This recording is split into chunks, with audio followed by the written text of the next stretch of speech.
ரெடியா? எளிமை, நட்பு, உழைப்பு, பெருந்தன்மை அப்படின்னு இத்தனை வார்த்தைகளையும் சேர்த்து ஒரே மனிதருக்கு சொல்லலாம்னா அது சகோதரர் இவருக்கு மட்டும்தான் பொருந்தும். இவர் ஆரம்பத்துல எப்படி நான் பார்க்கும்போது நட்சத்திர அந்தஸ்து வருவதற்கு முன்னாடி என்கிட்ட எப்படி பழகினாரோ அதே மாதிரிதான் அவர் இவ்வளவு பெரிய நட்சத்திரமான பிறகு கூட பழகிட்டு இருந்தாரு.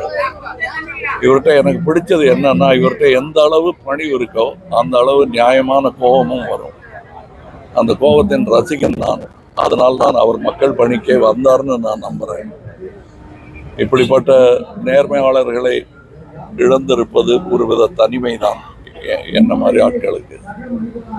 பட் இந்த மாதிரி ஆட்கள் இவருடைய ரசிகர்கள் கூடாமல் இருந்து இன்னும் நிறைய பேர் உருவாகி இருப்பாங்கங்கிற நம்பிக்கையுடன் நான் செல்கிறேன். நல்ல நண்பருக்கு விடை கொடுத்துவிட்டு நான் செல்கிறேன். வணக்கம்.